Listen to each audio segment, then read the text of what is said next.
Greetings everyone. Today's chapter is 18th century political formations. In this video, we will be discussing about the following topics.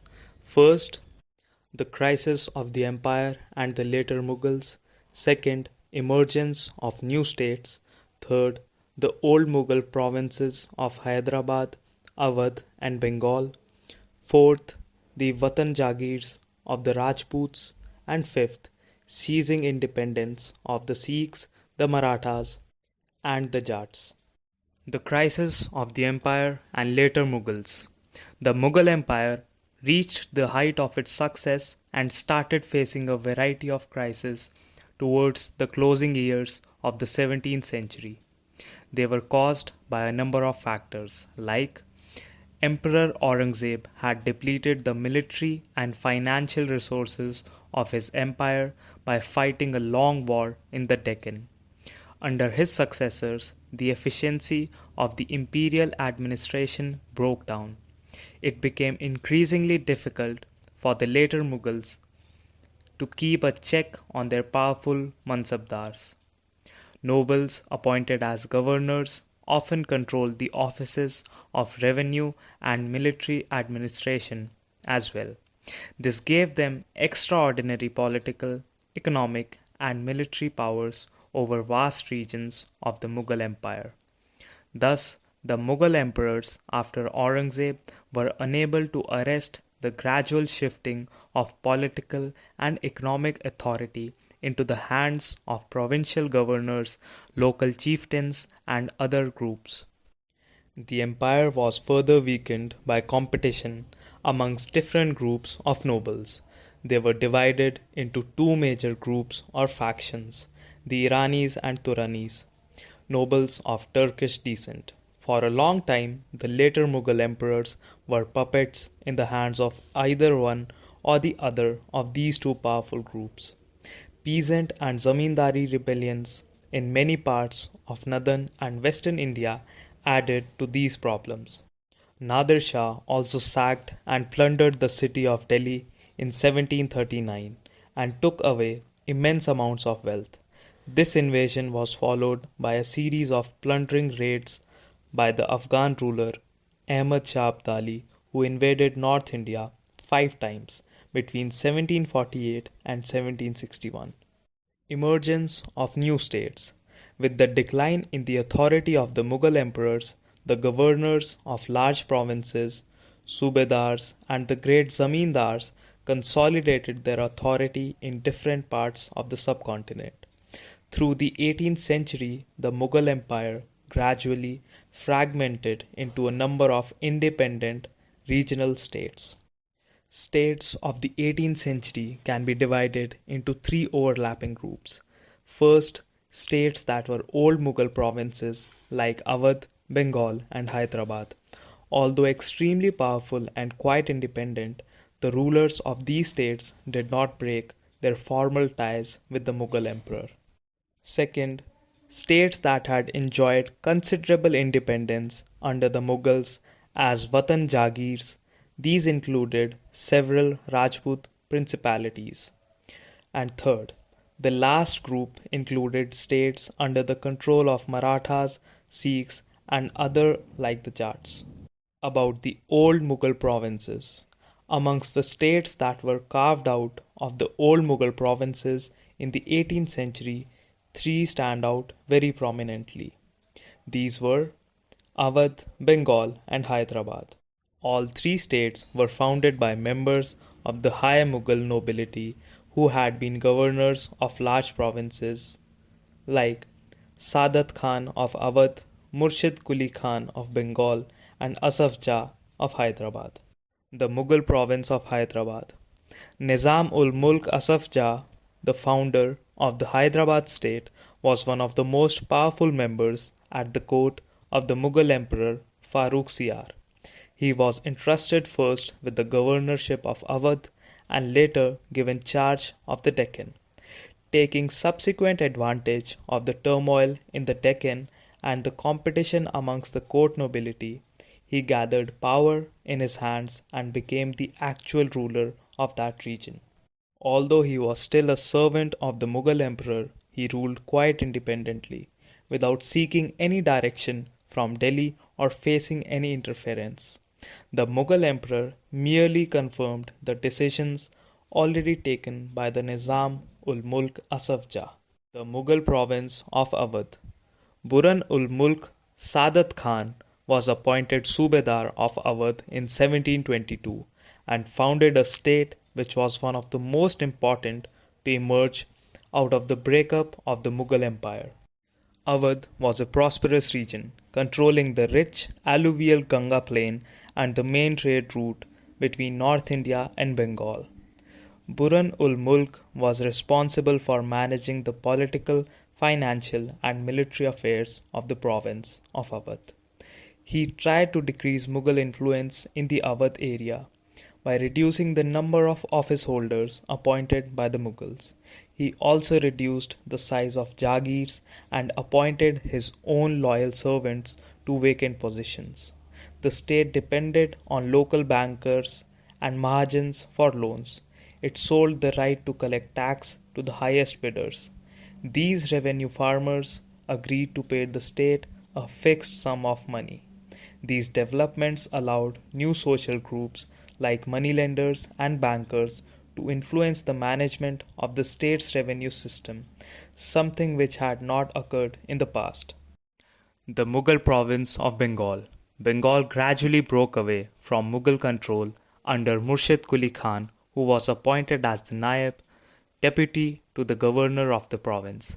Like the rulers of Hyderabad and Awadh, he also commanded the revenue administration of the state. In an effort to reduce Mughal influence in Bengal, he transferred all Mughal jagirdars to Odisha and ordered a major reassessment of the revenues of Bengal. Revenue was collected in cash with great strictness from all zamindars. The formation of regional state in 18th century, Bengal therefore led to considerable change amongst the zamindars. We can detect three common features amongst these states. First, though many of the larger states were established by erstwhile Mughal nobles, they were highly suspicious of some of the administrative systems that they had inherited, in particular the Jagirdari system. Second, their method of tax collection was different. Rather than relying upon the officers of the state, all three regimes contracted the revenue farmers for the collection of revenue. The Watan jagirs of the Rajputs. Many Rajput kings, particularly those belonging to Amer and Jodhpur, had served under the Mughals with distinction. In exchange, they were permitted to enjoy considerable autonomy in their Watan jagirs. In the 18th century, these rulers now attempted to extend their control over adjacent regions. Ajit Singh, the ruler of Jodhpur, was also involved in the factional politics at the Mughal court. These influential Rajput families claimed the Subedari of the rich provinces of Gujarat and Malwa.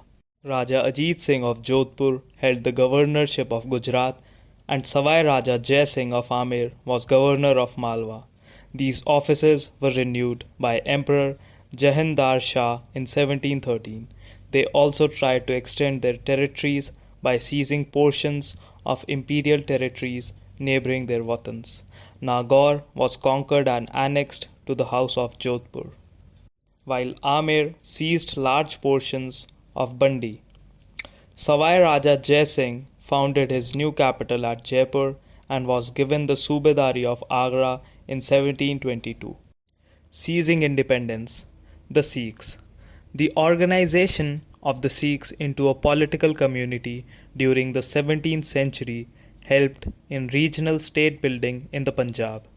Several battles were fought by Guru Gobind Singh against the Rajput and Mughal rulers, both before and after the institution of the Khalsa in 1699. After his death in 1708, the Khalsa rose in revolt against the Mughal authority under Banda Bahadur's leadership, declared their sovereign rule by striking coins in the name of Guru Nanak and Guru Gobind Singh, and established their own administration between Satluj and the Jamuna. Banda Bahadur was captured in 1715 and executed in 1716. Under a number of able leaders in the 18th century, the Sikhs organized themselves into a number of bands called Jathas and later on Mughals. A system called Rakhi was introduced, offering protection to the cultivators on the payment of a tax of 20% of the produce. Guru Gobind Singh had inspired the Khalsa with the belief that their destiny was to rule. Their well-knit organization enabled them to put up a successful resistance to the Mughal governors first and then to Ahmad Shah Abdali and the Sarkar of Sirhind from the Mughals. The Khalsa declared their sovereign rule by striking their own coin again in 1765. The Marathas. The Maratha kingdom was another powerful regional kingdom to arise out of a sustained opposition to Mughal rule. Shivaji carved out a stable kingdom with the support of powerful warrior families. After Shivaji's death, effective power in the Maratha state was wielded by a family of Chitpavan Brahmins who served Shivaji's successors as Peshwa. Pune became the capital of Maratha kingdom. Under the Peshwas, the Marathas developed a very successful military organization. Their success lay in bypassing the fortified areas of the Mughals by raiding cities and by engaging Mughal armies in areas where their supply lines and reinforcements could be easily disturbed. Between 1720 and 1761, the Maratha Empire expanded. Malwa and Gujarat were seized from the Mughals by the 1720s. By the 1730s, the Maratha king was recognized as the overlord of the entire Deccan Peninsula. After raiding Delhi in 1737, the frontiers of Maratha domination expanded rapidly into Rajasthan and the Punjab in the north, into Bengal and Odisha in the east, and into Karnataka and the Tamil and Telugu countries in the south. These were not formally included in the Maratha Empire, but were made to pay tribute as a way of accepting Maratha sovereignty. Marathas developed an effective administrative system as well. Once conquest had been completed and Maratha rule was secure, revenue demands were gradually introduced, taking local conditions into account.